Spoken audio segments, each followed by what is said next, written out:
সেনাপতি বানিয়েছেন এমন এক ব্যক্তিকে জেনারেল আজিজকে বানিয়েছিলেন সেনাপতি। জেনারেল আজিজকে আপনারা জানেন, জেনারেল আজিজ হচ্ছে ঢাকা শহরের এক সময় ত্রাস, ঢাকার শহরের শীর্ষ সন্ত্রাসী সেই জোসেফ এবং হারেসের বড় ভাই। সংগ্রামী উপস্থিতি, একটা ক্রিমিনাল পরিবারের সন্তান হিসাবে কিভাবে আজিজ, জেনারেল আজিজ সেনাপতি হতে পারে?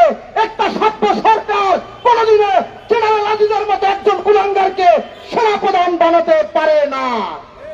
সংগ্রামী উপস্থিতি, এই অবৈধ দামি সরকার বেনজিরের মতো একজন লুটপাটকারী, অর্থ পাচারকারীকে বানিয়েছে পুলিশের আইজিপি, যিনি সম্পদের পাহাড় গড়েছেন ক্ষমতার অপব্যবহার করে। এই সরকার আপনারা জানেন ব্যাংকের ম্যানেজার ব্যাংকের চেয়ারম্যান বানিয়েছেন পিকে হালদারের মতো একজন ব্যক্তিকে, যিনি ব্যাংক থেকে 5,000 কোটি টাকা লুট করে ইন্ডিয়া চলে গেছে। সংগ্রামী উপস্থিতি, একটা সরকার কতটুকু অসভ্য হলে একজন অর্থ নিয়ে পালিয়ে যাওয়া ব্যক্তিকে ব্যাংকের চেয়ারম্যান বানাতে পারেন?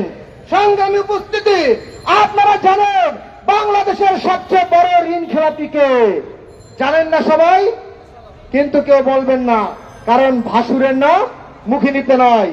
প্রধানমন্ত্রীর পাশে থাকা ব্যক্তি, প্রধানমন্ত্রীর বেসরকারীকরণ উপদেষ্টা সালমান এফ রহমান বাংলাদেশের সবচেয়ে বড় ঋণ খেলাপি। তারপরেও তাকে রাখা হয়েছে প্রধানমন্ত্রীর উপদেষ্টা।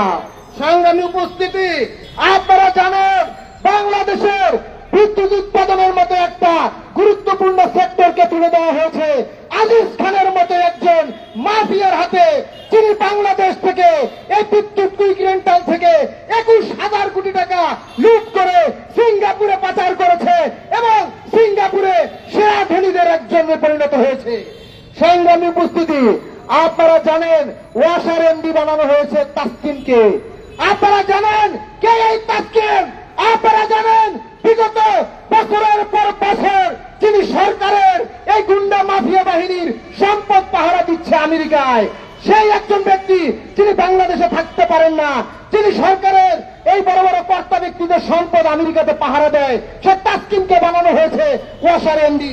সংগ্রামী উপস্থিতি, আপনারা জানেন যে বাংলাদেশের এই যে সংসদে 330 জন যে এমপি, এই রাতের ভোটের এমপি, এই দামি নির্বাচনের এমপি, এই এমপিদের এক একজনের গুণাগুণ সম্পর্কে ইতিমধ্যেই আপনারা জেনেছেন। এক এমপি কুয়েতের কারাগারে আটক রয়েছে, এখনো আটক রয়েছে। সেই পাপুল, এমপি পাপুল মানব পাচারের অপরাধে কুয়েতের কারাগারে আটক রয়েছে। আপনারা জানেন যখন এই ঝিনাইদহ 4 আসনের এমপি আনোয়ার মারা গিয়েছে, তখন তার কুকুরটিগুলো বেরিয়ে আসছে। তিনি বিভিন্ন অবৈধ চোরাচালানের সাথে জড়িত, বিভিন্ন প্রকার অন্যায় অপকর্মের সাথে জড়িত। এই অন্যায় অপকর্ম আর এই চোরাচালানের ভাগবাটোয়ারা নিয়ে তিনি ভারতে খুন হয়েছেন। সংগ্রামী উপস্থিতি, আপনারা জানেন প্রধানমন্ত্রীর ঘোষিত এবং প্রধানমন্ত্রীর সবচেয়ে আদরের একজন ব্যবসায়ী রয়েছে, সে হচ্ছে এস আলম। এই এস আলমকে শুধুমাত্র বাঁশখালী পাওয়ার প্ল্যান্টের যন্ত্রপাতি ক্রয়ের জন্য তাকে কর মওকুফ করা হয়েছে 3,500 কোটি টাকা। শুধুমাত্র যন্ত্রপাতির কর মওকুফ করা হয়েছে 3,500 কোটি টাকা। ব্যবসা বাণিজ্য না করে শুধুমাত্র যন্ত্রপাতি আমদানি করেই 3,500 কোটি টাকা তিনি ব্যবসা করেছেন। তিনি ইসলামী ব্যাংকে খালি করে ফেলেছেন। তিনি বিভিন্ন ব্যাংক লুটপাট করে আজকে বিদেশে অর্থ পাচার করেছেন।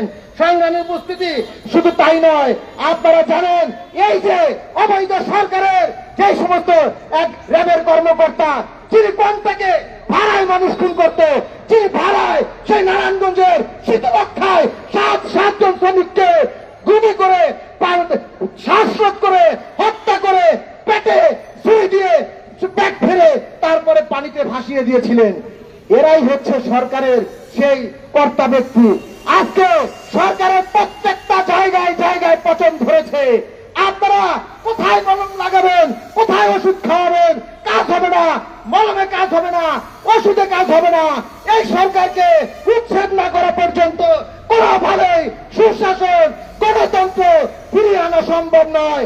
সংগ্রামী উপস্থিতি, আমাদের কথা স্পষ্ট, এই শাসন ব্যবস্থার, এই রাষ্ট্র ব্যবস্থার সংস্কার করার কোন জায়গা অবশিষ্ট নাই।